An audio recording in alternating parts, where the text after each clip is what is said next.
हरे कृष्णा। हम आप सभी का आज अ, मेलकुटे धाम के प्रवचन में स्वागत करते हैं। हम आपको एक बहुत ही महत्वपूर्ण धाम का दर्शन कराने वाले हैं आज। जैसे कि हमने कुछ समय पहले कांचीपुरम धाम किया हुआ था और हमने कहा था कि कांचीपुरम धाम जो है उसको दक्षिण बनारस कहा जाता है। तो ये जो हम आज धाम करने वाले हैं मेलकोटे धाम, इसको दक्षिण बद्रिकाश्रम कहा जाता है। तो मेलकोटे जो है अलग अलग नामों से जाना जाता है और हर नाम का एक अलग प्रकार का श्रेय है और गुण है। तो पहले मेलकोटे धाम, इस धाम का अलग अलग नाम सुनेंगे और इनका इसका महिमा सुनेंगे। उसके बाद इस धाम की कथा कहेंगे। पहले तो इस जगह को, मेलकोटे को, नारायण अद्री भी कहा जाता है। तो मतलब अद्री का मतलब है हिल या माउंटेन। तो ये जो है नारायण का पहाड़ है, इसलिए इसको मेलकोटे कहा जाता है। इसको नारायण अद्री कहा जाता है। मेलकोटे का मतलब क्या है? मेल मतलब ऊपर, कोटे का मतलब है फोर्ट। तो मतलब एक जो पहाड़ के ऊपर एक किला जैसा है उसको मेल कोटे कहा जाता है, इसलिए उसका नाम मेलकोटे है। और एक नाम है वेदाद्री। वेद का मतलब है ज्ञान या नॉलेज, वेद, चार वेद जो है। और अद्री का मतलब है वेद का पहाड़। तो यहाँ पे दत्तात्रेय भगवान ने उनके शिष्यों को वेद पठन कराया था, वेदों के बारे में उनको समझाया था इस पहाड़ के ऊपर, इसलिए इस पहाड़ का नाम हो गया है वेदाद्री। इस पहाड़ का और एक नाम है, इस जगह, इस धाम का और एक नाम है, इसको यादवाद्री भी कहा जाता है। यादवाद्री का मतलब क्या है? यदु या यादव। जो कृष्ण बलराम के जो जिन परिवार में जन्म हुआ है कृष्ण बलराम का, वो यादव कुल है। तो इसलिए कृष्ण बलराम को यदु माना जाता है। तो यादवाद्री का मतलब है जो कृष्ण बलराम जो यदु कुल के हैं, उन्होंने यहाँ पे भगवान चल्व नारायण का आराधना किया था, इसलिए उनका नाम यहाँ, इस जगह का नाम हो गया यादवाद्री। इस जगह का और एक नाम है तिरुनारायणपुर। तिरुनारायण का मतलब क्या है? तिरुनारायण मतलब तिरु का मतलब है श्री, और नारायण मतलब भगवान का नाम है। तिरुनारायणपुर का मतलब है जिस जगह पे भगवान नारायण निवास करते हैं उसको तिरुनारायणपुर कहा जाता है।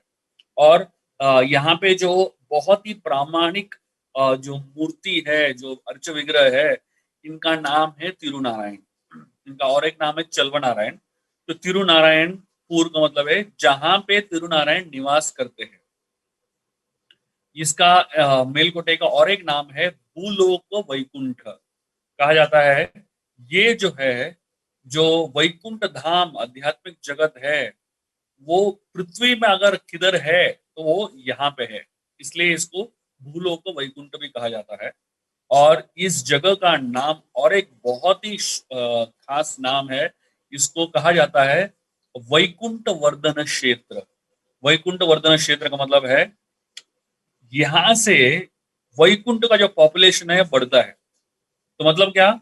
यहाँ पे जो व्यक्ति निवास करता है वो मृत्यु तत्पश्चात वैकुंठ पहुंच ही जाता है। तो इस जगह का नाम है वैकुंठ वर्धन क्षेत्र। तो इसलिए यहाँ पे लोग आते हैं और यहाँ से उनको टिकट मिलता है वैकुंठ धाम जाने का। तो ये आप कह सकते हो वैकुंठ का वीजा सेंटर है, वैकुंठ के लिए एम्बेसी है। और एक नाम है, इस जगह का नाम है ज्ञान मंडप। अ, तिरुपति बालाजी, तिरुपति को पुष्प मंडप कहा जाता है और श्रीरंगम को भोग मंडप कहा जाता है। वहां पे तिरुपति में अनगिनत प्रकार के पुष्प अर्पण किए जाते हैं भगवान को। श्रीरंगम में अलग अलग प्रकार के भगवान भोग विलास करते हैं। और यहाँ पे ज्ञान मंडप कहा जाता है बेलकुटी को। ज्ञान मंडप का मतलब क्या है? यहाँ पे ज्ञान का भंडार है। यहाँ पे अनगिनत प्रकार का ज्ञान मिलेगा। तो बताया जाता है कि श्रीपाद रामानुजाचार्य जो श्री वैष्णव संप्रदाय के अध्यक्ष रहे हैं, तो उन्होंने यहाँ पे करीबन 12 साल निवास किया मेलकोटे धाम में। और यहाँ पे उन्होंने पूरा ट्रेनिंग सेंटर किया।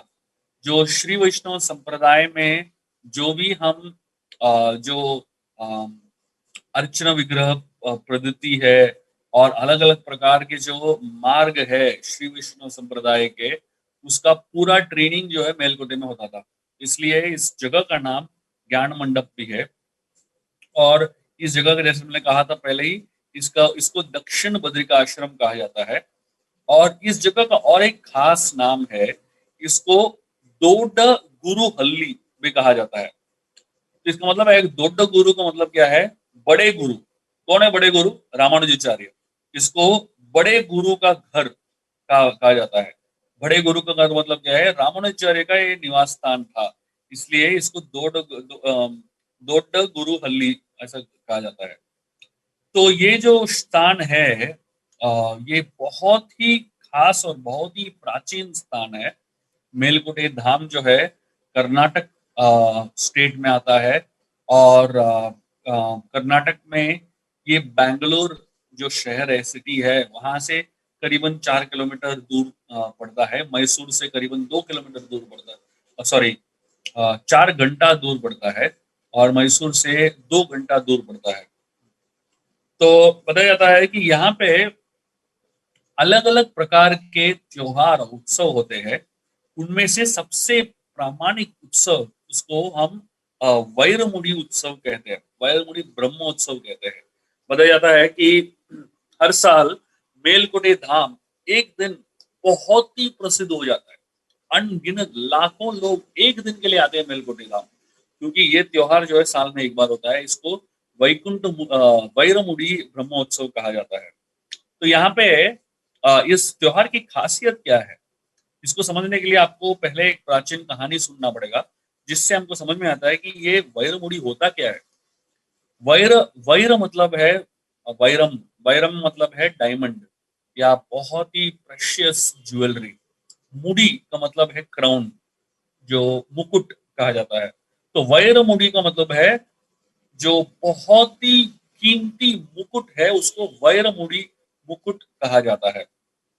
तो यहाँ पे बताया जाता है कि एक बार ये भगवान नारायण जब वैकुंठ धाम में निवास कर रहे थे, और वो क्षीर सागर में वो निद्रा अवस्था में थे। और नींद में बहुत बहुत ही गहराई का नींद सो रहे थे। उस समय एक राक्षस था जिसका नाम है विरोचन।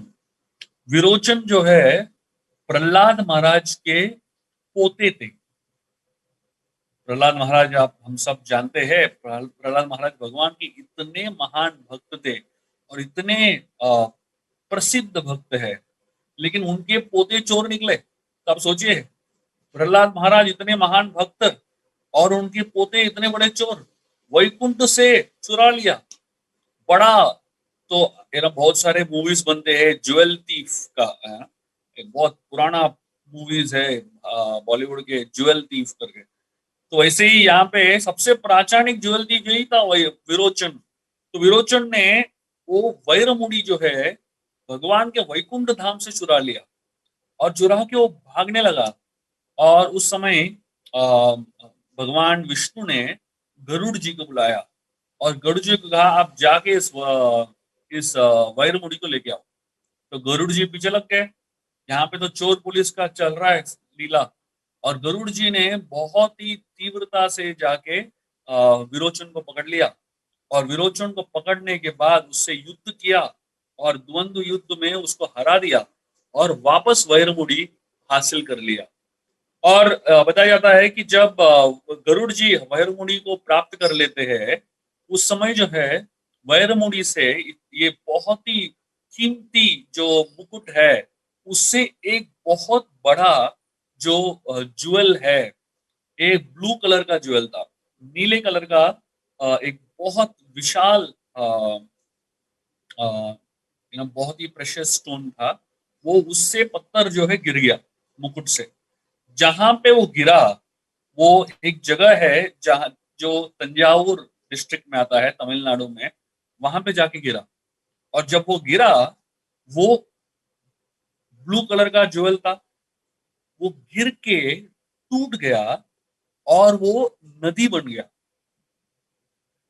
बताया जाता है कि ये जो नदी है, इस नदी का नाम है मणिमुत्तूर।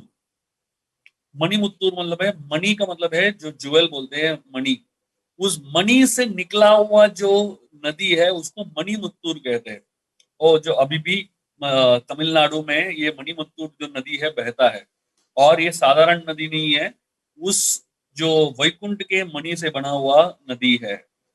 और बताया जाता है कि जो पहले तो गरुड़ जी उसमें से एक छोटा सा मणि खो देते हैं। और फिर भी जो वैरमुनि बाकी है वो लेके पहुंच जा रहे हैं, तो जाते जाते वो वृंदावन से गुजरते हैं। तो वृंदावन से जब गुजरते हैं, तो नीचे देखते हैं वृंदावन में कि कृष्णा, बलराम और उनके सारे ग्वाल बाल दोस्त जो है खेल रहे हैं, अलग अलग प्रकार की गेम्स खेल रहे हैं। और धूप का समय था, बहुत ही कड़क धूप था। तो गरुड़ जी को लगा कृष्ण इतने धूप में खेल रहे, तो मुझे थोड़ा सा उनको मदद करना चाहिए। तो गरुड़ जी जो है अपना जो उद्देश्य है, जो वैरमुड़ी लेके जाना, वो भूल जाते हैं और नीचे लग जाते हैं कृष्ण को थोड़ा सा मदद करने में। तो क्या करते हैं, अपने पंखों को बिगाड़ बिकर देते हैं और इतने विशाल बन जाते हैं गरुड़ जी। और गरुड़ जी जो है ऊपर से कृष्ण को छाव दे रहे हैं, सूरज की किरणों से कृष्ण को बचा रहे हैं। और जैसे ही कृष्ण इधर उधर भाग रहे हैं, गरुड़ जी भी वही लेवल पे आ, उसी तेजी से ऊपर उड़ रहे हैं और कृष्ण को छाव दे रहे हैं। तो कृष्ण जो है बहुत ही खुश हो जाते हैं गरुड़ जी से। और गरुड़ जी थोड़े समय के बाद नीचे उतर आते हैं, और ये जो मुकुट है, वैरमुड़ी जो है, कृष्ण के सर पे रख देते हैं।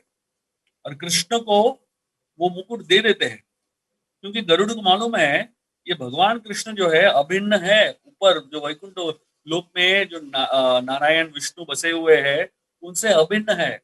इनको दिया या उनको दिया क्या फर्क पड़ता है, तो इधर दे देते गरुड़ जी। तो बताया जाता है कि बहुत सालों के बाद बलराम जी मेलकोटे आते हैं। वो तीर्थ यात्रा में निकले हुए हैं। आपको पता है, महाभारत पता है तो पता चलेगा कि महा बलराम जी जो है तीर्थ यात्रा में निकलते हैं। जब युद्ध चल रहा है, कुरुक्षेत्र का युद्ध चल रहा है, तो बलराम जी कुरुक्षेत्र युद्ध में नहीं थे, वो तीर्थ यात्रा में निकल गए थे। तो तीर्थ यात्रा में निकलते सारे पूरे भारतवर्ष भ्रमण करते हैं बलराम जी। उस समय जो है बलराम जी मेलकुटे धाम भी आते हैं। तो जब बेलकुटे धाम आते हैं, तो वो एक बहुत ही अद्भुत दृश्य देखते हैं कि वहां पे जो चलवन नारायण है, उनके वो जो विग्रह, उनके उनकी आराधना हो रही है। उस विग्रह को देख के बलराम जी बहुत ही अचंभित हो जाते हैं, क्योंकि उनके घर में द्वारका में ऐसे ही एक विग्रह था जिसका नाम था राम प्रिया।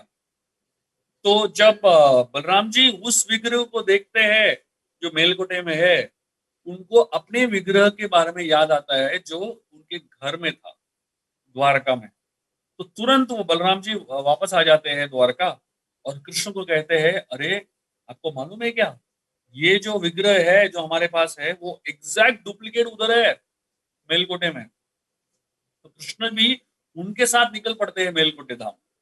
और कृष्ण के साथ वो छोटे विग्रह जो है राम प्रिया, उनको भी लेके जाते हैं। और वहां पे पहुंचने के बाद कृष्ण जो है उनका जो मुकुट है, वो मुकुट जो है दे देते हैं उस विग्रह को, तिरुनारायण को, रामप्रिया को। और रामप्रिया को भी वहां पे छोड़ देते हैं। तो मतलब भगवान ना कि सिर्फ खुद आए, उनके साथ एक विग्रह को भी लेके आए और ये वैरमुड़ी को भी लेके आए। तो बताया जाता है कि तब से वैरमुड़ी जो है मेलकोटे धाम में ही है। और तब से जो है साल में एक बार ये वैरमुड़ी ब्रह्म उत्सव होता है। ये वैरमुड़ी ब्रह्म उत्सव वो दिन है जब आ, ये जो वैरमुड़ी है इतना कीमती, आप सोचिए वैरमुड़ी किधर से आया है, ये भगवत धाम से आया है, वैकुंठ धाम से आया है, भगवान के सर पे था, बाद में कृष्ण के सर पे पहुंच गया, उसके बाद यहाँ पे तिरुनारायण के सर पे पहुंच गया। तो ये जो वैरमुड़ी है साल में एक बार निकाला जाता है मांड्या डिस्ट्रिक्ट में। ये बहुत ही खास सिक्योरिटी के साथ रखा जाता है, साल भर अंदर रहता है, लेकिन साल में एक बार इस वैरमुड़ी को बाहर निकालते हैं और भगवान पेट के सर पे लगाते हैं। लेकिन ये जो वैरमुड़ी है इसकी खास बात यह है कि कोई साधारण मनुष्य इसको पहले देख नहीं सकता। जब वो निकाला जाता है वैरमुड़ी, उसको एक डब्बे में बंद निकाला जाता है और इस वैरमुड़ी को लाया जाता है मंदिर तक, और मंदिर के प्रांगण में भी इसको खोला नहीं जाता। रात को 12 बजे एक पुजारी रहता है, और एक पुजारी भी वो अपने आंखों को पट्टी बांध देता है, तो मतलब वो खुद भी नहीं देख सकता। और इसको पहले रामानुजाचार्य को अर्पण किया जाता है, इस ज्वेल को, वैरमुड़ी को, और उसके बाद जो है पुजारी अंदर लेके जाते हैं और तिरुनारायण के सर पे डाल देते हैं। जब सर पे मुकुट चढ़ाते हैं उसके बाद जो है उनकी आंखें खुलती है, उनकी पट्टी खुलती है। अब सोचिए ये वैरमुड़ी इतनी खास है और इतनी कीमती होगी, और उतना ही नहीं, इतनी अ, इतना पवित्र है वैरमुड़ी, इसलिए साधारण लोग जो है इसको भगवान के सर के अलावा कहीं और जगह पे नहीं देख सकते। तो डब्बे में रखा है तो नहीं देख सकते, तो सिर्फ भगवान के सर पे लगाया जाता है, तब उसका दर्शन हम कर सकते हैं। तो आइए हम इस मेलकोटे धाम की शुरुआत और इसकी जो इस यात्रा की शुरुआत हम करते हैं भगवान की इस वैरमुड़ी दर्शन के साथ। अब आइए वैरमुड़ी का दर्शन कीजिए, और ये ध्यान में रखते हुए, ये जो वैरमुड़ी है ये वैकुंठ धाम का है, ये कोई साधारण जगह का नहीं है, ये कोई भौतिक जगह का नहीं है, ये भगवान के वैकुंठ धाम से खाया हुआ है। और इतना ही नहीं, इस वैरमुड़ी को भगवान कृष्ण ने स्वयं छुआ है, स्वयं सर पे धारण किया है, और इस वैरमुड़ी को भगवान कृष्ण ने तिरुनारायण को अर्पण किया हुआ है।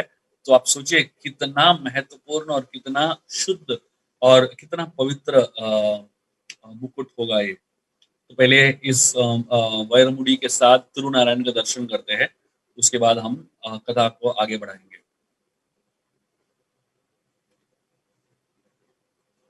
मेलकोटे में और एक बहुत ही महत्वपूर्ण प्राचीन मंदिर है जो एक पहाड़ के ऊपर है। तो आप सोचिए पहले ही मेलकोटे जो है एक पहाड़ के ऊपर है, जैसे मैंने कहा था मेलुकोटे का मतलब है जो पहाड़ के ऊपर फोर्ट बनाया जाता है उसको मेलकोटे कहा जाता है। पहले ही मेलकोटे एक पहाड़ के ऊपर है, उसके ऊपर और एक पहाड़ है, तो आप सोचिए कितना ऊंचा होगा ये पहाड़। और ये दूसरे पहाड़ के ऊपर एक बहुत ही सुंदर मंदिर है जो योग नरसिंह का मंदिर है। योग नरसिंह जो वो रूप है नरसिंह देव का, जो हिरण्यकशिपु का वध तो कर देते हैं, उसके बाद कई समय के बाद जो है नरसिंह देव शांति से बैठे हुए हैं। तो यूजुअली नरसिंह देव शांति से बैठते नहीं है, तो आप उग्र नरसिंह का रूप देखोगे मायापुर में, तो वहां पे नरसिंह देव जो है बहुत ही क्रूर और बहुत ही क्रोधावेश में है। लेकिन वो हिरण्यकशिपु मारने से पहले है, लेकिन हिरण्यकशिपु के मारने के बाद भी थोड़े समय के लिए वो क्रोधावेश में रहते हैं। लेकिन प्रहलाद महाराज के प्रार्थना और सारे भक्तों की प्रार्थना के बाद वो शांत हो जाते हैं, और जब शांत हो जाते हैं तो एक जगह बैठ जाते हैं। वो जो रूप है भगवान जब आराम से बैठ जाते हैं उसको योग नरसिंह कहा जाता है। तो यहाँ पे नरसिंह देव जो है योग मुद्रा में बैठे हुए हैं, योगिक आसन में बैठे हुए हैं। और नरसिंह देव जो है इनकी विग्रह बहुत ही सुंदर और बहुत ही अद्भुत प्रकार का विग्रह है। बताया जाता है कि नारदीय पुराण में बताया जाता है कि हजारों साल पहले प्रहलाद महाराज यहाँ पे आए हुए थे, और प्रहलाद महाराज जो है ये स्थान पे इस पहाड़ के ऊपर एक छोटा सा गुफा है। इस गुफे के अंदर आप जाएंगे तो इस गुफे में पहले तो कोई व्यक्ति जा नहीं सकता इतना आसानी से, अभी तो गुफा बंद कर दिया है। लेकिन जब पहले एक 10-15 साल पहले जब खुला था, मैं कई बार गया हूँ इस गुफे के अंदर। आप जाएंगे इस गुफे में तो ये गुफे के अंदर आप चल के नहीं जा सकते। आप इस गुफे के अंदर अ, अपने घुटनों पर भी नहीं जा सकते।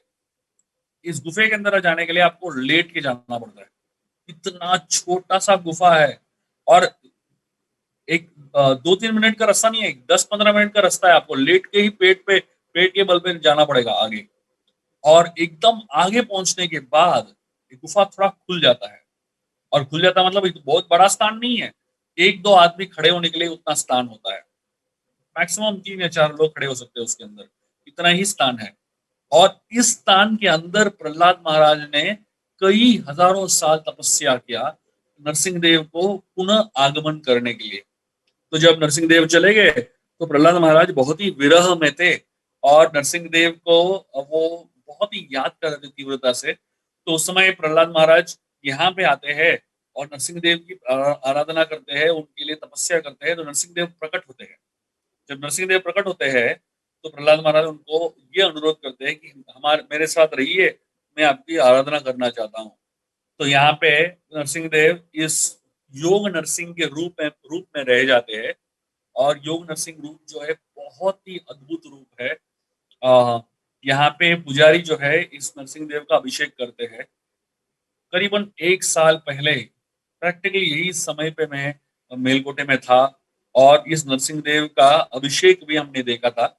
हम करीबन कुछ ही लोग थे, बहुत कम लोग थे, 7-8 लोग ही थे और इतना अद्भुत, इतना सुंदर दर्शन हुआ और नरसिंह देव का अभिषेक देखने को मिला। तो मैं आपको नरसिंह देव का वो रूप दिखाना चाहता हूँ जो बहुत अ, कम लोग देख पाते हैं।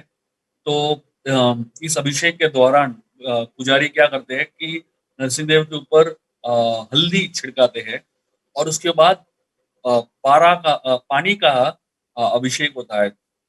जब पानी बहता है नरसिंह देव के शरीर के ऊपर से और वहां पे ऑलरेडी हल्दी लगा हुआ है, इतना सुंदर, इतना बहुत ही अद्भुत दर्शन होता है नरसिंह देव का। तो हम अभी योग नरसिंह का दर्शन करेंगे और इस योग नरसिंह के दर्शन करते हुए हम अपनी यात्रा को और इस अ, बहुत ही महत्वपूर्ण अधिक मास की जो अपेक्षा है या इस जो तपस्या है हमारी और हमारी प्रार्थनाएं हैं उसको हम बहुत ही तीव्रता से नरसिंह देव को अर्पण करेंगे। आइए नरसिंह देव का दर्शन करते हैं।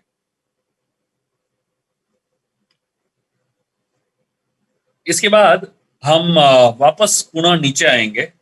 जब हम नीचे आते हैं तो नरसिंह देव के मंदिर के बिल्कुल नीचे एक बहुत ही सुंदर स्थान है और ये बहुत ही पवित्र स्थान है। इस जगह का नाम है कल्याणी पुष्करणी। बताया जाता है कि ये बहुत ही बड़ा, बहुत ही विशाल कुंड है और इसका जो जल है बहुत ही शीतल है।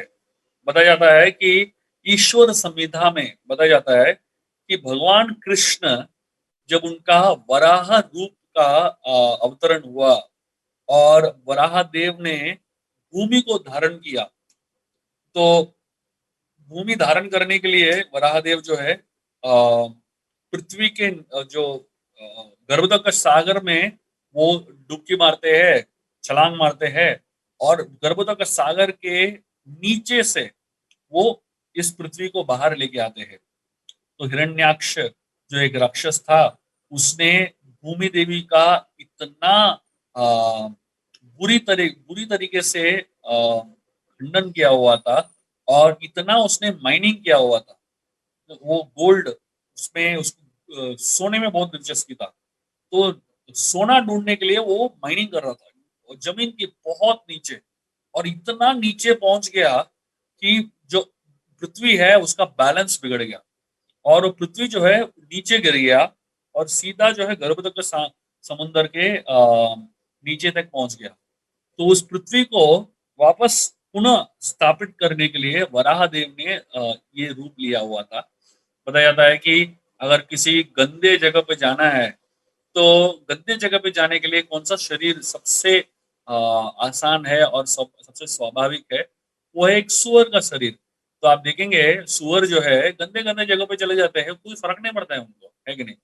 तो वो रूप भगवान धारण करते हैं क्योंकि एक ऐसे जगह पे जाना है थोड़ा-सा गंदगी जहाँ पे है। तो भगवान वराहदेव जब उस जगह पे जाते हैं और पृथ्वी लोक को वापस लेके आते हैं और पुनः स्थापित कर देते हैं, तो बताया जाता है कि वराहदेव अपना शरीर तो उनका शरीर जो है अभी पानी से भरा हुआ था, अलग-अलग पदार्थों से भरा हुआ था। आप जानते होंगे कोई गंदी जगह पे जाके वापस आएँगे तो शरीर तो भर जाएगा गंदगी से। तो वराहदेव ने अपना शरीर को हिलाया।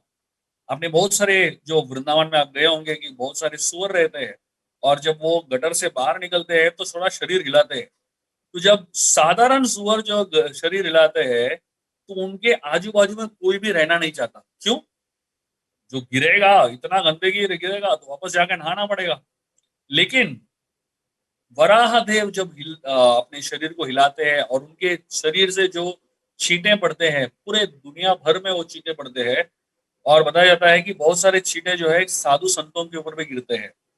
साधु संत जो है वो शुद्धता के मामले में बहुत ही ध्यान रखते हैं। उनको वो थोड़ा-सा भी अशुद्ध कुछ हो गया तो वो वापस तुरंत नहाने के लिए चले जाते हैं। लेकिन वराहदेव के शरीर से जब छींटे गिरे इन साधु संतों के ऊपर, तो ये इनके पूरे शरीर में अ, जो भगवान के प्रति जो प्रेम के लक्षण है, 8 लक्षण जो प्रेम के हैं, वो दिखने लगे। तो मतलब साधारणतः गंदगी शरीर पे गिरेगा तो नहाने के लिए चले जाएँगे। यहाँ पे नहाने की जगह पे इनके शरीर में अलग-अलग अष्टविकार जो है प्रेम के जो स्वभाव है वो दिखने लगे। ये फ़र्क है साधारण साधारण सूअर के और वराहदेव के शरीर से जो निकला हुआ बूँद है उनमें। मैं ये कहानी क्यों बता रहा हूँ आपको? क्योंकि बताया जाता है कि जब वराहदेव अपने शरीर को हिलाते हैं, तो थोड़े से जो बूँद है वराहदेव के शरीर से, इस जगह पे आके गिरते हैं, मेलकोटे पे आके गिरते हैं और जब वो बूँद शरीर वराहदेव के शरीर पे मेलकोटे पे आके गिरते हैं, तो यहाँ पे जो पानी गिरता है, वो एक कुंड बन जाता है, जिसका नाम है कल्याणी कुंड, कल्याणी पुष्करणी। तो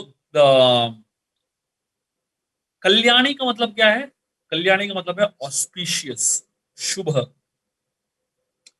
तो वराहदेव के शरीर से निकला हुआ जो बूंद है, वो कल्याणी बन जाता है, वो शुभ बन जाता है, ऑस्पिशियस बन जाता है। तो बताया जाता है कि यहाँ पे इस प्रकार इस कुंड का निर्माण हुआ। तो आप सोचिए, इस कल्याणी कुंड में स्नान करने का क्या महत्व होगा? इस कल्याणी कुंड के 1-2 बूंद सर पे डालने का क्या महत्व होगा? क्योंकि ये जो है भगवान के शरीर से निकला हुआ बूंद है। और बताया जाता है कि गरुड़ जी एक बार यहाँ से गुजर रहे थे, तो वो वैकुंठ धाम से श्वेत द्वीप से कुछ मिट्टी लाए हुए थे। और वो जो मिट्टी है श्वेत द्वीप से जो गरुड़ जी ने मिट्टी लाया, वो इस कुंड के अंदर फेंक दिया। तो बताया जाता है कि श्री वैष्णव संप्रदाय में जब तिलक लगाते हैं सर पे, जो वो सफेद कलर का तिलक लगाते हैं सर पे। तो वो सफेद कलर का तिलक कहाँ से मिलता है? बताया जाता है इस कल्याणी पुष्करणी के नीचे से वो सफेद कलर का तिलक है वो मिलता है। तो ये और वो तिलक किधर से आया है? ये श्वेत द्वीप भगवत धाम से आया हुआ है। तो मतलब ये जगह कितना पवित्र और कितना शुद्ध है आप सोचिए। तो रामानुजाचार्य ने श्री वैष्णव संप्रदाय के लिए जो तिलक का निर्माण किया हुआ है, तिलक बताया जाता है जो यू करके व्हाइट कलर का तिलक है और बीच में लाल कलर का ये है। वो जो यू है, जो व्हाइट कलर का तिलक लगाते हैं, वो भगवान के पद चिन्हों के का वर्णन है। ऐसे जैसे हम अपना तिलक लगाते हैं वैसे ही शिव वैष्णव भी यू तिलक लगाते हैं और वो जो व्हाइट है वो यहाँ के मिट्टी से बना हुआ है। तो यहाँ से आगे हम जाएंगे तो तिरुनारायण के मंदिर पहुंचते हैं। तो थोड़ा सा हमने तो पहले आगे जाने से पहले आइए हम कल्याणी पुष्करणी का दर्शन करेंगे। इस बहुत ही महत्वपूर्ण और पुण्य स्थान का दर्शन करेंगे।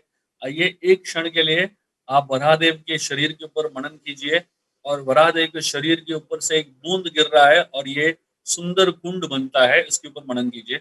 आइए कल्याणी पुष्करणी का दर्शन। तो यहाँ से हम आगे जा रहे हैं और आगे हम तिरुनारायण मंदिर, तिरुनारायण का दर्शन करने वाले हैं। तो बताया जाता है कि ये जो पूरा मेलकुटे धाम जो है, ब्रह्मा जी के प्रार्थना से ये धाम इतना शुद्ध हुआ है। बताया जाता है कि ब्रह्मा जी ने यहाँ पे प्रार्थना किया हुआ था और भगवान ने ब्रह्मा जी को आश्वासन दिया कि वो खुद आएंगे। और बताया जाता है कि अ, ये तिरुनारायण मंदिर जो है, तिरुनारायण के जो अर्च विग्रह है, वो 5 या 6 फुट के अर्च विग्रह है। बहुत ही सुंदर अर्च विग्रह है। और बताया जाता है कि ये जो तिरुनारायण को जो विग्रह है, इनके अलग अलग नाम है। कभी उनको चल्व नारायण भी कहा जाता है, कभी उनको चल्व पिल्लई भी कहा जाता है। चल्व मतलब है तमिल में चल्व मतलब सुंदर या डियर, या बहुत ही प्रेम से बोला जाता है। और उसको कभी कभी भगवान को चल्व पिल्लई कहा जाता है। पिल्लई का मतलब है पुत्र, तो चल्व पिल्लई मतलब डियर सन, ऐसा कहा जाता है। और इनको संपत कुमार भी कहा जाता है। और इनका और एक नाम है राम प्रिया। इनको इनका नाम राम प्रिया क्यों है? क्योंकि ये विग्रह जो है राम के बहुत ही प्रिय विग्रह है। तो यहाँ पे बताया जाता है कि त्रेता युग में भगवान रामचंद्र भी यहाँ पे आए हुए थे। और तो मतलब आप सोचिए, ये जगह कितना शुद्ध और कितना पवित्र है कि भगवान राम भी आए हुए हैं और कृष्ण भी आए हुए हैं। और ये जो विग्रह है कितने शुद्ध है, कितने महान विग्रह है कि भगवान राम ने उनको उनकी आराधना की और उसके बाद भगवान कृष्ण ने भी उनकी आराधना की। तो आप सोचिए हमारे लिए कितना महत्वपूर्ण जगह है और कितना महत्वपूर्ण विग्रह है भगवान के। तो बताया जाता है कि नारद पुराण में बताया जाता है कि यहाँ पे भगवान कैसे आए, इसकी कहानी बताया जाता है नारदीय पुराण में। बताया जाता है कि पहले पहले ब्रह्मा जी तपस्या कर रहे थे और ब्रह्मा जी के तपस्या से ये जो तिरुनारायण विग्रह है, ब्रह्मा जी को अर्पण किया जाता है। भगवान उनको खुद इस विग्रह को अर्पण करते हैं। और ब्रह्मा जी जो है इस विग्रह को अपने चतुष कुमार सनत कुमार जो पुत्र है उनको दे देते हैं। और वो जो है आगे उनको आगे देते हैं। और अलग अलग लोग उनकी आराधना करते हैं। अंत में ये विग्रह जो है भगवान रामचंद्र को दिया जाता है। और रामचंद्र जो है इस विग्रह को अपने पुत्र कुश को देते हैं। और कुश जो है इस विग्रह को तिरुनारायण को और या चल्व नारायण, ये रामप्रिया जो विग्रह है, इनको अपने पुत्री जो कुश की पुत्री है उनकी शादी हो रही थी। तो शादी में वो एक तोहफे के रूप में अपने पुत्री को ये विग्रह देते हैं। इस विग्रह का नाम क्या है? राम प्रिया।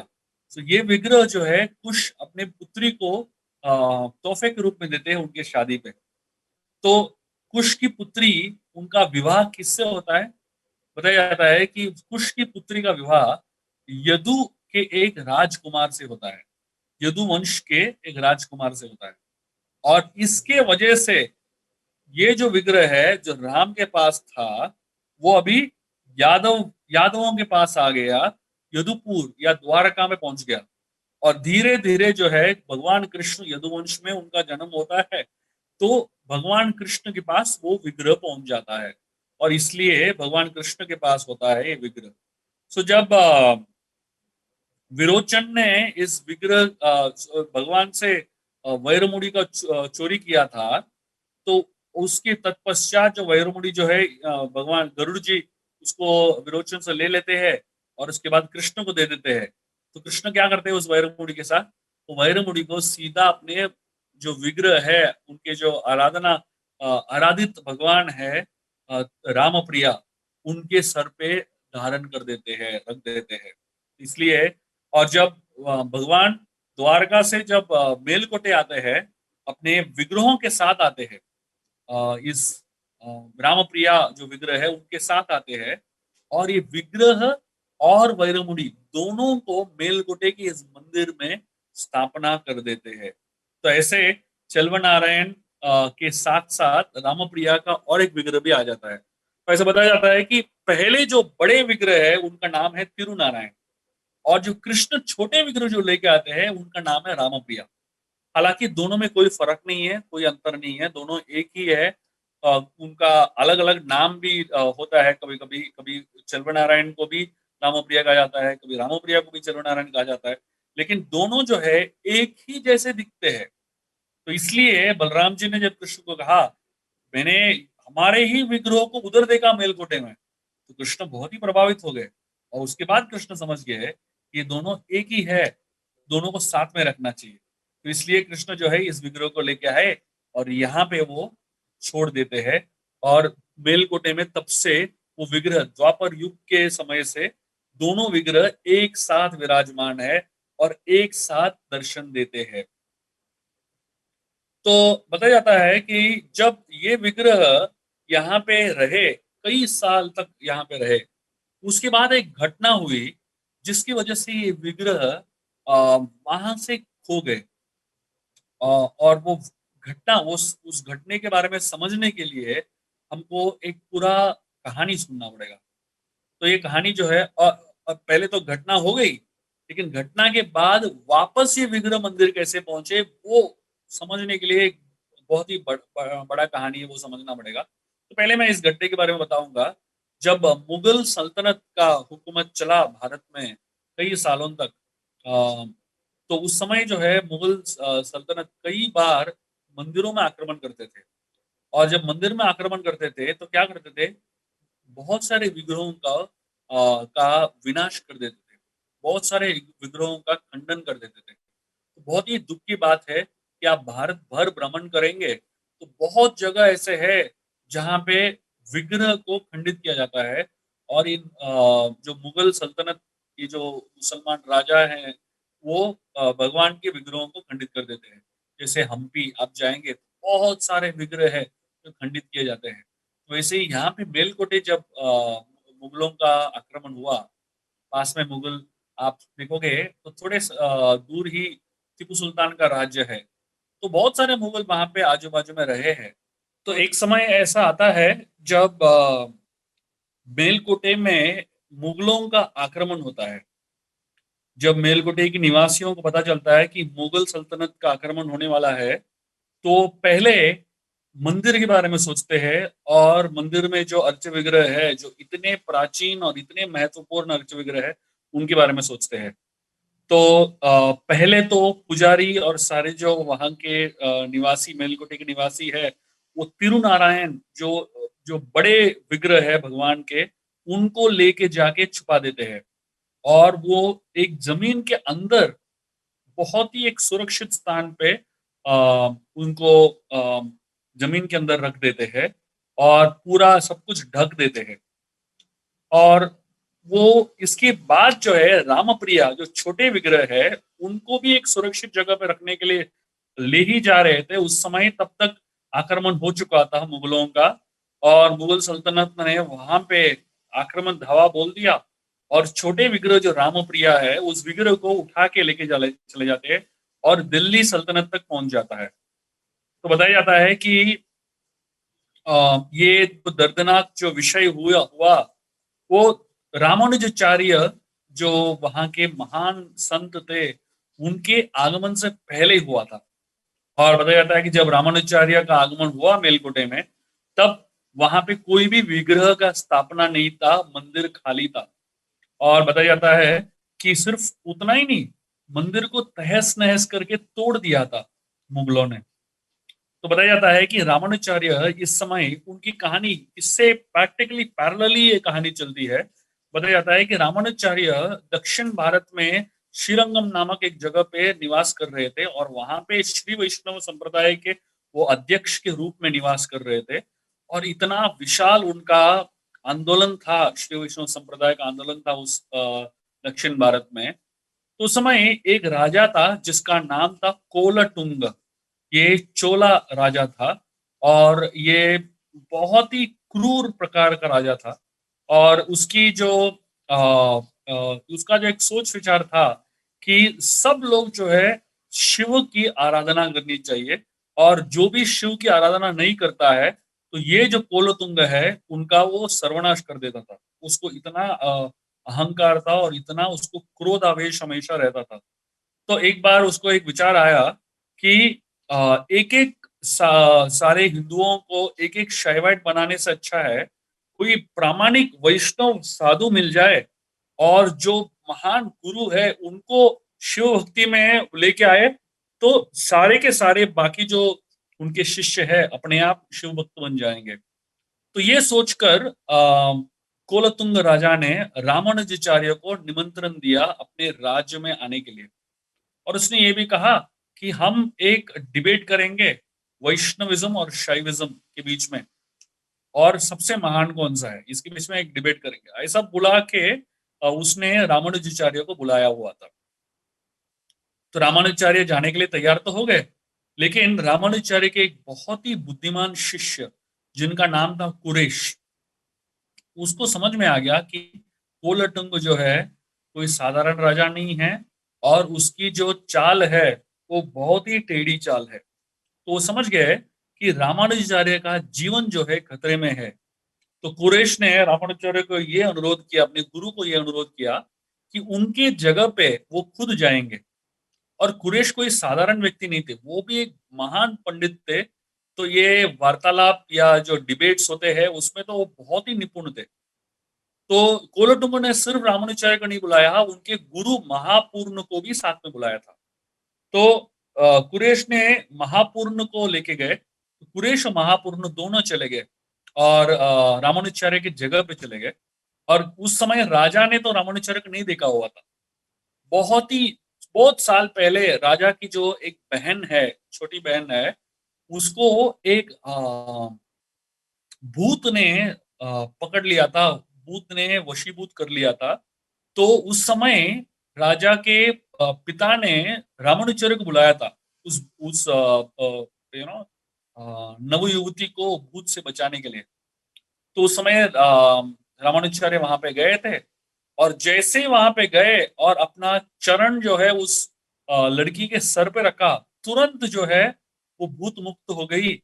और उसने रामानुजाचार्य का बहुत शुक्रगुजार किया और उनका उनका आशीर्वाद लिया।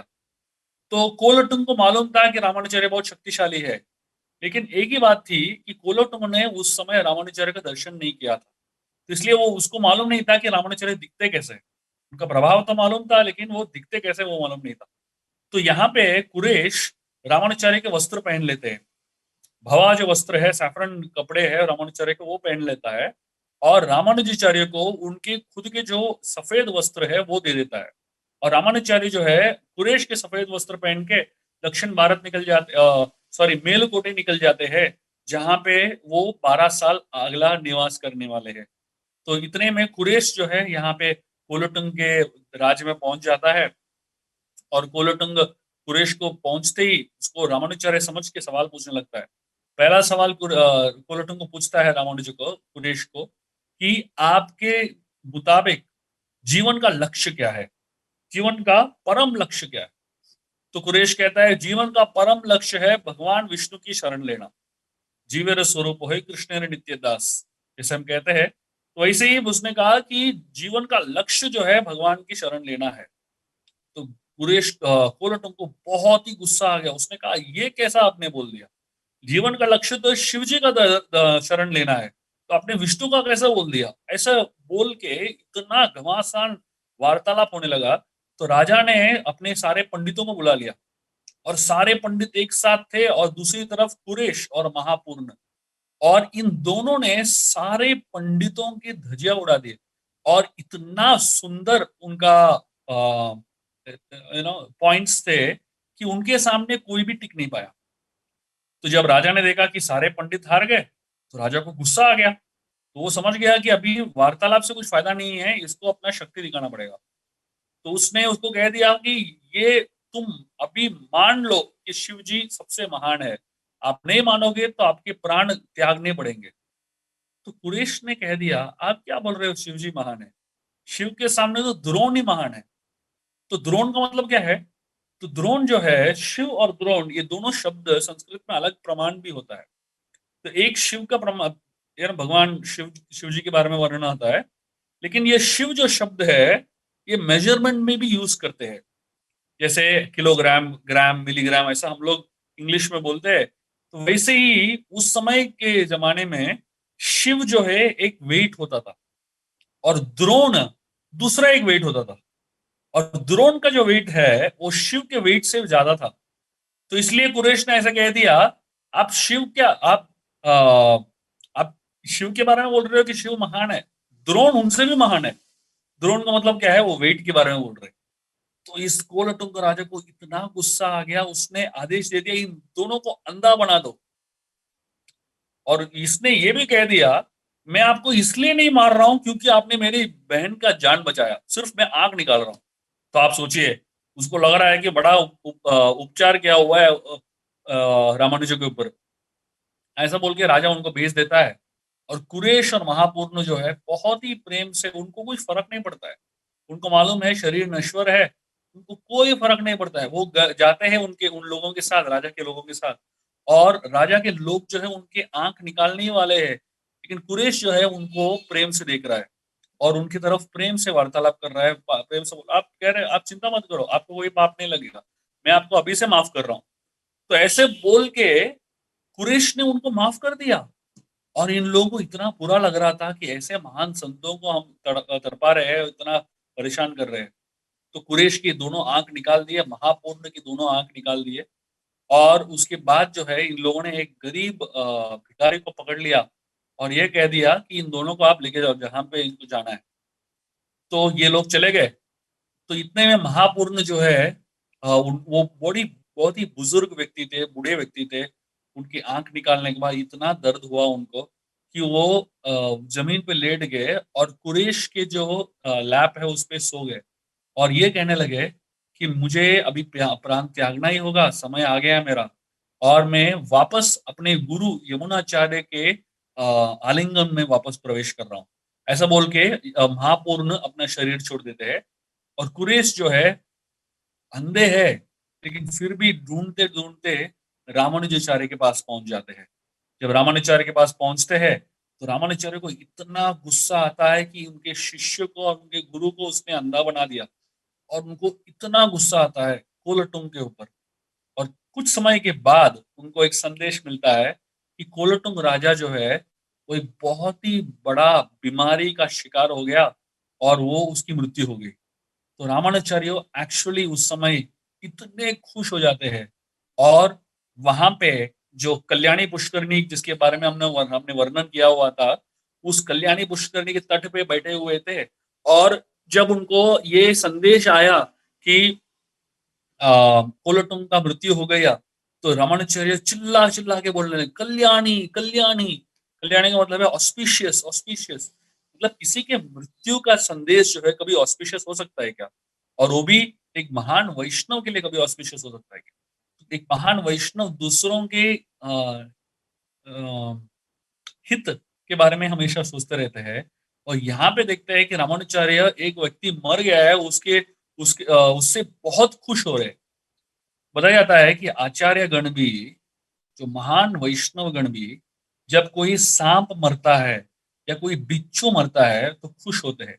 क्यों? क्योंकि ये सांप और बिच्छू जो है बहुत ही जहरीले जानवर है। और सिर्फ जहरीले नहीं है, बिना कारण के काटेंगे, क्योंकि उनके अंदर ईर्ष्या भरा हुआ है। तो कुछ लोग ऐसे होते हैं जिनके अंदर इतना ईर्ष्या भरा हुआ है कि बिना कारण के काटेंगे, बिना कारण के दूसरों को दुख पहुंचाएंगे। ऐसे लोगों को राक्षस कहा जाता है, ऐसे लोगों को असुर कहा जाता है। तो ऐसे लोग के मरने से संत भी खुश हो जाते हैं। तो हम देखते हैं आगे कि एक जगह है मेलुकोटे में जिसका नाम है यतिशीला। जैसे मैंने कहा था कि इतने समय तक रामानुजाचार्य सैफरन में नहीं थे, व्हाइट कपड़े पहने हुए थे। लेकिन यहाँ पे यतिशीला नामक एक जगह पे, वहां पे रामानुजाचार्य को दत्तात्रेय भगवान स्वयं आते हैं और उनको भवा कपड़ा वापस दे देते हैं। और वापस जो है रामानुजाचार्य सैफरन कपड़ा धारण कर लेते हैं। इस जगह का नाम है यतिशीला। और अंत में मेलकोटे के एकदम अंत में एक बहुत ही सुंदर और बहुत ही महत्वपूर्ण जगह है, जिसका नाम है धनुषकोटी। धनुषकोटी वही जगह है जो रामेश्वरम में भी होता है, लेकिन ये धनुषकोटी अलग है मेलकोटे में जो है। ये धनुषकोटी की खास बात यहाँ क्या है कि यहाँ पे राम, लक्ष्मण और सीता आए हुए थे जब वो वनवास में थे। जब यहाँ पे आए थे, उस समय यहाँ के वातावरण ऐसा था कि एक पहाड़ के ऊपर, चट्टान के ऊपर वो वहां पे विराजमान थे। अब अगर धनुषकोटी मेलकोटे में जाएंगे तो आपको समझ में आएगा ये जगह जो है एक पहाड़ के ऊपर है। ऑलरेडी मेलकोटे एक पहाड़ है, इस पहाड़ के ऊपर और एक पहाड़ है। इसके अंत में एक छोटा सा जगह है जहाँ जमीन पे, तो वहां का जमीन जो है बहुत बहुत ही पथरीला है, इतना इतने बड़े बड़े पत्थरों से बना हुआ है। लेकिन राम वहां पे जब जाते हैं, उनकी पूजा के लिए उनको पानी की आवश्यकता पड़ती है, तो राम जो है एक बांध छोड़ते हैं, और जहां पे बांध छोड़ते हैं वहां पे पानी, गंगा का आगमन होता है। इसलिए उस जगह का नाम है धनुष। धनुष का मतलब बाण, कोटि। धनुष कोटि मतलब जहां पे धनुष पहुंचता है वहां से पानी का धारा बहता है। अभी भी वहां पे आप जाएंगे, कंटिन्यूअसली पानी भरा रहता है उस जगह पे, चाहे वो बारिश हो या धूप हो, हमेशा वहां पे पानी रहता है। अब सोचिए पहाड़ के ऊपर किसी एक कोने पे जहां पे व्यक्ति पहुंचना ही मुश्किल है, और वहां पे पानी का कंटिन्यूअस फ्लो होता है। इस जगह का नाम है धनुषकोटी। तो आइए उस धनुषकोटी तीर्थ स्थान का हम दर्शन करेंगे पहले, कथा आगे बढ़ाने से पहले। तो ये रहा सारे मेलकुटे के क्षेत्र। तो अभी हम थोड़ा सा रामानुजाचार्य के कथा का वर्णन करेंगे, और उस कथा से हम लोग कुछ और क्षेत्र के बारे में हम चर्चा करेंगे। जैसे मैंने कहा था, रामानुजाचार्य जो है निकलते हैं तिरुपति, सॉरी, श्रीरंगम से मेलकोटे की तरफ पहुंच जाते हैं। जब मेलकोटे में पहुंचते हैं तो मेलकोटे से के अंदर प्रवेश ही कर रहे थे, उस समय एक ऐसा जगह पहुंचता है जहां पे उनको बहुत सारे तुलसी के पेड़ दिखते हैं, पौधे दिखते हैं। इन सारे तुलसी के पौधों पौधों के बीच में उनको एक छोटा सा अ, अलग ही प्रकार का एक अ, विचित्र प्रकार का एक दृश्य दिख जाता है। तो रामानुजाचार्य अपने शिष्य को कहते हैं यहाँ पे खोदो। तो शिष्य वहां पे खोदने लगते हैं। खोदते ही थोड़े समय में उनको भगवान का इतना सुंदर जो तिरुनारायण का दर्शन है वो हो जाता है। भगवान को वहां पे दफनाया गया था, किसी को मालूम भी नहीं था, और इतने साल हो गए थे कि सब लोग भूल भी चुके थे, और किसी को याद भी नहीं था भगवान को कहाँ पे रखा था। तो रामानुजाचार्य ने वहां से तिरुनारायण को उठाया और पुनः उनकी स्थापना की इस मंदिर में, मेलकोटे में। तो हम देखते हैं रामानुजाचार्य के पुनः उस मंदिर पे स्थापना करने के बाद वहां पे उनको बताया जाता है, बाकी जो मेलकोटे के निवासी है रामानुजाचार्य को बताते हैं कि यहाँ पे और एक विग्रह होते हुआ करते थे जिनका नाम है राम प्रिया। और ये दूसरे विग्रह को मुगल लेके चले गए, और ये हमें पता भी नहीं है किधर लेके गए। तो रामानुजाचार्य को जब पता चला कि ऐसा कुछ हुआ है, तो और उनको जब पता चला कि इन इस दूसरे विग्रह का महत्व क्या है, वो खुद गए दिल्ली तक। तब सोचिए, मेलकोटे कर्नाटक में है, और दिल्ली कितना दूर है। ये मेलकोटे से दिल्ली चल के गए खुद, और दिल्ली पहुंचने के बाद वहां पे जो राजा है, मुगल सम्राट है, उसके दरबार में चले गए सीधा। और मुगल सम्राट के दरबार में पहुंचने के बाद रामानुजाचार्य ने मुगल सम्राट को कहा, मेरा यहाँ पे एक विग्रह है रामप्रिया, उस विग्रह को लेने के लिए मैं आया हूँ। मुगल सम्राट ने कहा, अरे मेरे पास तो बहुत सारे विग्रह है पड़े हैं, आपके आपके विग्रह कौन से है? तो रामानुजाचार्य ने कहा, मैं देखूंगा, पता चलेगा। तो लेके गए उनको एक बहुत विशाल गोडाउन में, जहां पे हजारों हजारों विग्रहों को रखा गया था। आप सोचिए, ये मुगल लोगों ने कितना लूटपाट किया, कितने सारे मंदिरों को तोड़े, और कितना तहस नहस किया। जब रामानुजाचार्य अंदर गए और इतने सारे विग्रहों को देखा, तो रामानुजाचार्य को बहुत ही दुख हुआ। लेकिन उनको अपना जो रामप्रिया विग्रह है वो नहीं मिला। तो रामानुजाचार्य ने उनको कहा, सॉरी, यहाँ पे तो मेरे विग्रह जो जिनको मैं ढूँढ रहा हूँ वो नहीं है। तब जाके उस सुल्तान को पता चला कि बहुत बड़ा गलती कर दिया उसने। उसने ये मान के अगर आपको अपने विग्रह मिल जाएँगे लेके जाओ ऐसा करके बोल दिया था। तो वो बोलने के बाद अभी उसको पता चल रहा है कि उसको ऐसा बोलना नहीं चाहिए था। क्यों? क्योंकि इस मुगल सुल्तान की एक पुत्री थी जिसका नाम था बीबी नाचियार। ये जो लड़की है, नवयुवती है और इसको उनमें से एक जो विग्रह है, बहुत ही ज़्यादा पसंद आ गया था और वो विग्रह था रामोप्रिया का। और ये जो लड़की है, उस विग्रह को उठा के अपने कमरे में लेके गई और उस विग्रह के साथ बातचीत करती थी हमेशा और उसके साथ इतना प्रेम का संबंध हो गया उसका और वो उस विग्रह के बिना वो कुछ भी नहीं करती थी, दिन भर। आप सोचिए एक प्रकार का प्रेम हो गया था बीवी नाचियार मुसलमान लड़की को भगवान के प्रति। तो रामानुजाचार्य को जब पता चला कि ये लड़की इस विग्रह से खेलती रहती है पूरा दिन, तो रामानुजाचार्य ने कहा ये विग्रह मेरा है, मुझे लेके जाना है। तो मुगल सुल्तान अभी उसको उनको समझ में नहीं आया कि क्या बोलना चाहिए। या तो इस सन्यासी को दुःख पहुँचेगा या तो उसकी उनकी लड़की को दुःख पहुँचेगा। यहाँ पे मुगल सुल्तान ने इसको वचन भी दे दिया था मैं दे दूँगा। तभी सुल्तान को समझ में नहीं आया कि कैसे इस समस्या को सुलझाएँ। उसने एक बहुत अलग प्रकार का तरीका निकाला। उसने कहा रामानुजाचार्य को कि आप बुलाओ अपने भगवान को। अगर आपके भगवान चल के आएँगे तो आप लेके जाओ उनको। अब सोचिए यू नो अर्श विग्रह है, भगवान एक मूर्ति के रूप में है, तो उनको बोलेंगे आ जाओ, यू नो वो थोड़ी आते, है कि नहीं? हम और आप आपको उनको बुलाएँगे तो वो थोड़ी आएँगे चल के। लेकिन यहाँ पे रामानुजाचार्य बैठ गए और थोड़े दूर बैठ गए भगवान से और बहुत ही प्रेम से, बहुत ही मधुरता से उन्होंने कहा, "चलवे पिल्लई आ जाओ।" बहुत ही सुंदर तरीके से, छोटे बच्चे को जैसे बुलाते हैं, ऐसे भगवान को बुलाया।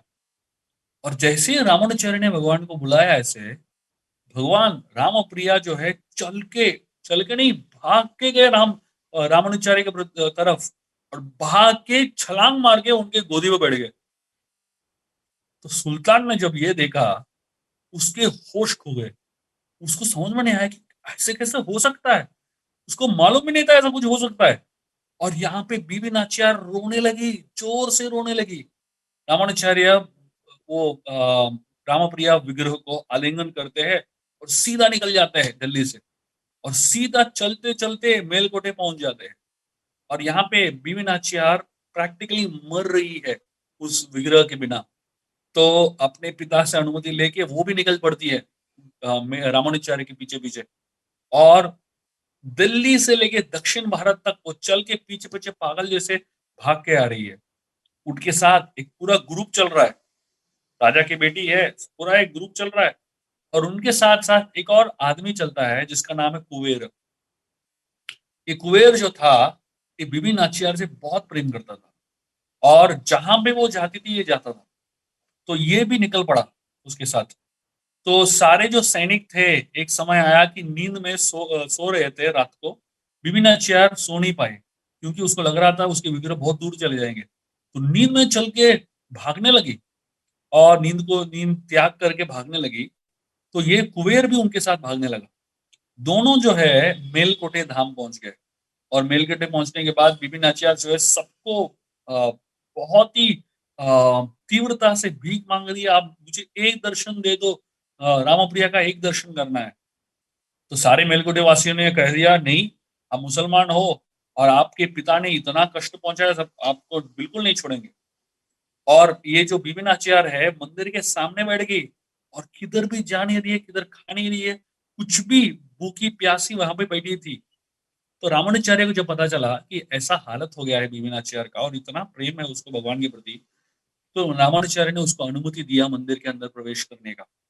और बीबी नाचियार भाग के गई अपने रामप्रिया के कदमों पे गिर गई और रोने लगी। और वहां पे ही बीबी नाचियार कई दिनों तक निवास कर रही थी, भगवान का कर रही थी और सब कुछ भगवान के लिए वो खुद करती थी, इतने प्रेम से।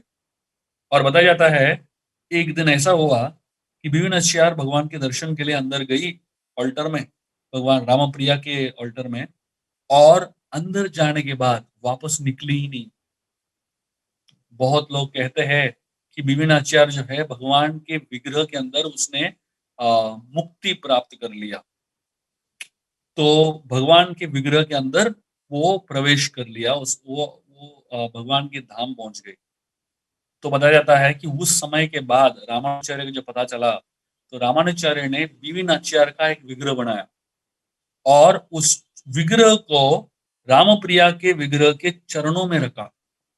तो आज के तारीख में भी मेलकोटे में बताया जाता है कि विभिन्नाचार्य का छोटा सा विग्रह भगवान के चरणों में है और भगवान को जो भी भोग अर्पण किया जाता है वो बीवी नाचियार ही अर्पण करती है। तो पुजारी जो है भोग बीवी नाचियार को देते हैं और बीवी नाचियार जो है भगवान को अर्पण करती है। तो आप सोचिए, एक मुसलमान लड़की इसको इतना तीव्रता सा था भक्ति में और इतना प्रेम था, उसको भक्ति का मतलब भी मालूम नहीं है, लेकिन सिर्फ भगवान के प्रति उसका प्रेम जागृत हो गया था। तो उसने मुक्ति ही प्राप्त कर लिया, भगवान धाम पहुंच गई वो। और उसके बाद जो कुबेर वो लड़का था, जो जिसको जो बीबी नाचियार जिसके पीछे पागल था, वो समझ गया कि अभी उसकी जो अ, स्त्री है वो चली गई है भगवत धाम, तो उसका वहां पे तो कोई काम नहीं था। तो वहां मेलकोटे से वो निकल गया और सीधा पहुंच गया श्रीरंगम। तो श्रीरंगम में उसको तो मंदिर के अंदर प्रवेश करने का अनुमति नहीं था, क्योंकि वो मुसलमान परिवार का था। लेकिन वो श्रीरंगम मंदिर के बाहर रहते हुए कुछ ना कुछ सेवा करता रहता था। एक बार रंगनाथ स्वामी, भगवान रंगनाथ जो है, उसके सपने में आए और उसके सपने में उसको कहा कि हे कुबेर, तुम बहुत ही महान भक्त हो मेरे, तो मुझे आपको देखना है और आपको मुझे दर्शन देना है, लेकिन श्रीरंगम में संभव नहीं है। तो आप जगन्नाथपुरी आ जाओ और जगन्नाथपुरी में मैं आपको बहुत अच्छा दर्शन दूंगा और आपके साथ बहुत अच्छा आदान प्रदान करूंगा। तो कुबेर जो वहां से निकल गया और जगन्नाथपुरी पहुंच गया। और जगन्नाथपुरी में वहां पे जब गुंडीचा का जो मंदिर पे जगन्नाथ पहुंचते हैं, तो रथ यात्रा का जो समय पहुंच गया था और उसको भगवान जगन्नाथ का दर्शन मिला और भगवान जगन्नाथ ने उसको बहुत आशीर्वाद भी दिया। तो ऐसे हम देखते हैं कि ये दोनों बीबी नाचियार और कुबेर अपने जीवन को समर्पित करते हैं भगवान की सेवा में और अपने जीवन को परफेक्ट कर देते हैं। तो इस तरह हम देखते हैं मेलकोटे धाम में इतने सारे रहस्यमयी जगह है, इतने सारे रहस्यमयी स्थान है। और एक बहुत महत्वपूर्ण स्थान है, जब रामानुजाचार्य रास्ते में थे, जब आ रहे थे श्रीरंगम से मेलकोटे तक, तो उनको एक गांव में रुकना पड़ा। जो इस गांव में बहुत सारे वैष्णव थे और इन वैष्णवों ने रामानुजाचार्य को बताया कि वहां के जो राजा है, जिनका जो बहुत ही महान राजा थे, लेकिन वो जैन राजा थे। तो उनको बताया जाता है, रामानुजाचार्य को बताया जाता है कि ये जो जैन राजा थे, इनकी जो पुत्री है बहुत ही तड़प रही है, उसको एक प्रकार का बीमारी हो गया था। जो हम उन्होंने उन लोगों ने कहा कि एक भूत ने भूत ने उसके अंदर प्रवेश कर लिया था और उसको अ, बहुत ही त्रस्त कर रहा है। तो इस राजा का नाम था विठल देव।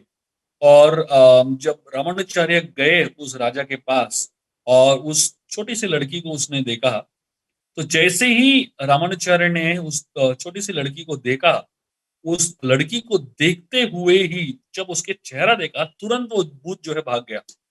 तो विठल देव को बहुत रामानुजाचार्य के प्रति श्रद्धा जागृत हुई। तो विठल देव जो राजा था, जैन राजा था, लेकिन अभी वैष्णव सिद्धांत के बारे में जानना चाहता था।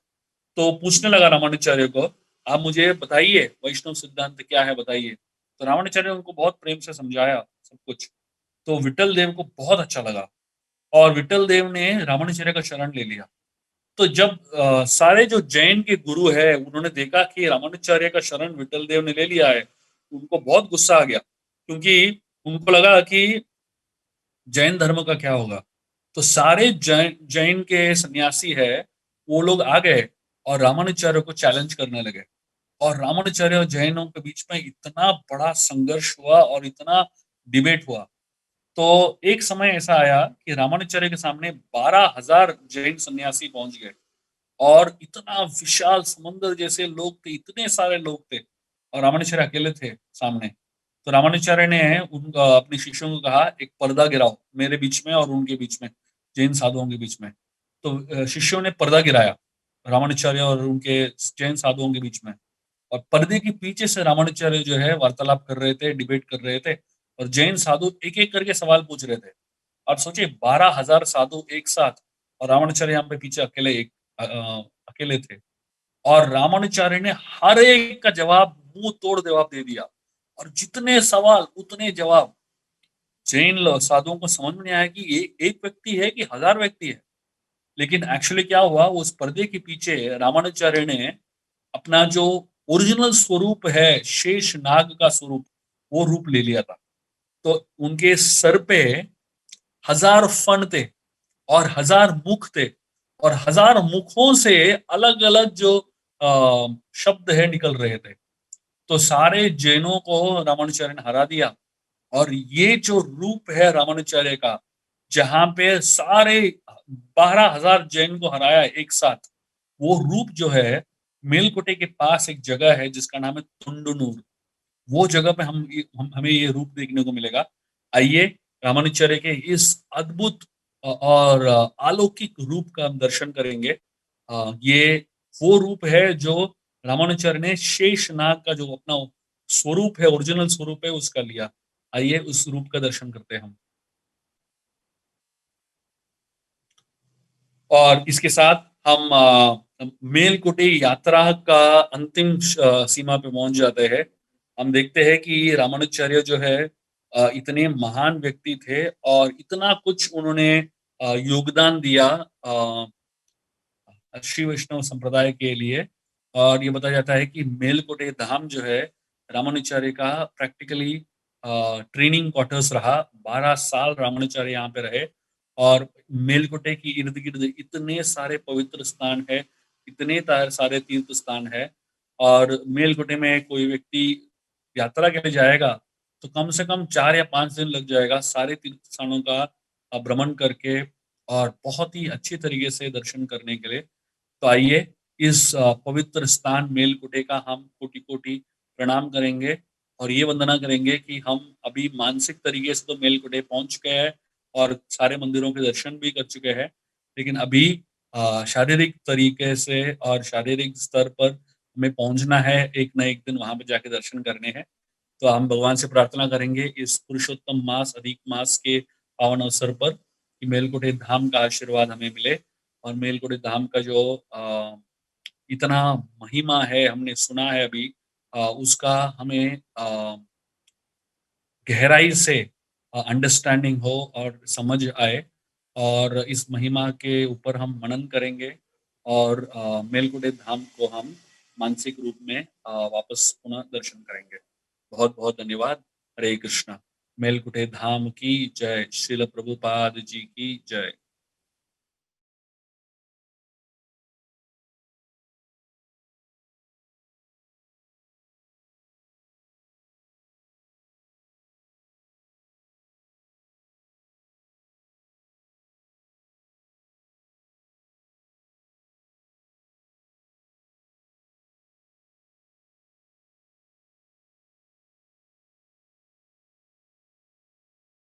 RG Media YouTube channel.